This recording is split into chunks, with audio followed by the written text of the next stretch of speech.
हमें डराओगे तुम, हैं? अरे मूर्खो, संस्कार किसने दिया भारत को? ब्राह्मण ने। संस्कृति किसने दी? ब्राह्मण ने। शून्य किसने दिया? ब्राह्मण ने।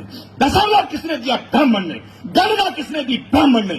संस्कार किसने दिया? ब्राह्मण ने।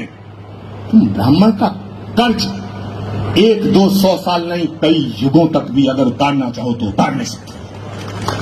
लेकिन आज उन सबको बधाई देता हूं, और जिन लोगों ने ब्राह्मण होते हुए इनको सहयोग नहीं दिया, उनके लिए भगवान से प्रार्थना करता हूं कि उन्हें सद्बुद्धि दे कि वो अगले कार्यक्रमों में सहयोग करें।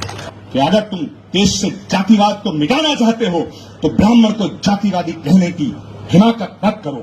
अगर ब्राह्मण जातिवादी होता तो पूजा रावण की करता, मर्यादा पुरुषोत्तम भगवान राम की न करता।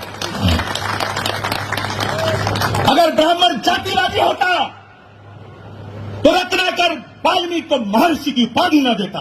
अगर ब्राह्मण जातिवादी होता तो संत शिरोमणि की उपाधि रविदास जी को न देता। अगर ब्राह्मण जातिवादी होता तो कबीर के दोहे न गाता। ऐसी बातें करते हैं वाहियात।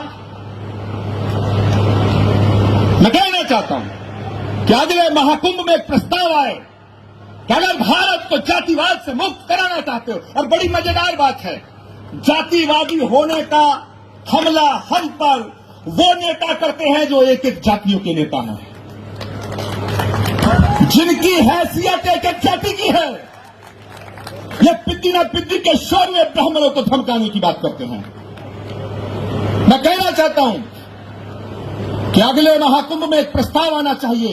यदि भारतीय लोकतंत्र से, भारत की राजनीति से जातिवाद को मिटाना चाहते हो, और भारत के संविधान में बाबा साहब अम्बेडकर ने यह व्यवस्था दी है, यह हमारा प्रेम्बल है कि भारत के अंदर धर्म, जाति और लिंग के आधार पर कोई भेदभाव नहीं होगा। तो यदि यह व्यवस्था बाबा साहब अम्बेडकर ने दी है तो आज विद्वान जन सोचो, फिर ये जातियों के नाम पर आरक्षण भारत को विभाजित कर रहा है। जो मेरे इस कथन से सहमत है, अगर हाथ खड़े करके मुझे, तो अगले महाकुंभ में यह प्रस्ताव आएगा कि भारत को जातिगत आरक्षण से मुक्त किया जाए, और दुनिया के अंदर अगर कोई जाति है तो दो जाति है, एक अमीर है, एक गरीब है। अगर आरक्षण हो तो उसका आधार आर्थिक हो।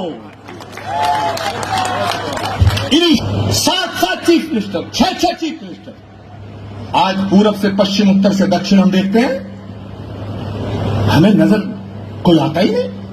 और इक्का दुक्का अगर कोई नजर आता तो वो कर्मकांड से ब्राह्मण नहीं लगता, व्यवहार से ब्राह्मण नहीं लगता, आचार विचार से ब्राह्मण नहीं लगता। मैं आज इस मंच से निवेदन करना चाहता हूं मेरे दोस्तों कि यदि ये यात्रा, और मैं इसमें यतीन्द्रानंद जी का भी साथ चाहूंगा, क्योंकि यतीन्द्रानंद जी एक बहुत ही सिद्ध संत हैं, लेकिन भारत की सत्ताधारी राष्ट्रीय पार्टी के साथ हैं।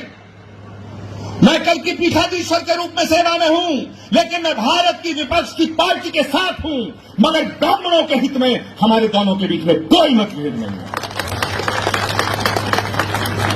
आप फैसला करिए। मैंने तो कर लिया।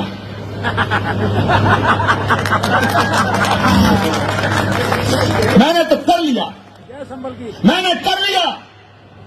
और मैं बताना चाहता हूं कि जो हमारा हौसला है, हमारा जो जज्बा है, हमारा जो पराक्रम और पौरुष का इतिहास है, मैंने पहले भी कहा कि ब्राह्मण को समझाने की कोशिश करना, बहलाने की करना, फुसलाने की करना, बहकाने की करना, धमकाने की मत करना। मैं देश की तमाम हुकूमतों से कहना चाहता हूं, और वो जब मैं कह रहा हूं हुकूमतों से कहना चाहता हूं, तो उसमें वो हुकूमतें भी हैं जो हमारी पार्टी की हैं। मैं उन सब हुकूमतों से कहना चाहता हूं, वो हुकूमत भी है जो हम पे निशाना साधती है। मैं दोनों हुकूमतों से कहना चाहता हूं कि जज्बे शौक शहादत को क्या कीजिए, शहादत के शौक के जज्बे को क्या कहिए, कि जज्बे शौक शहादत को क्या कीजिए। आज हमने हथेली पे सर ले लिया, आज हमने हथेली पे सर ले लिया, और कत्ल होने से अब हम डरे किस लिए, कातिलों के मोहल्ले में घर ले लिया।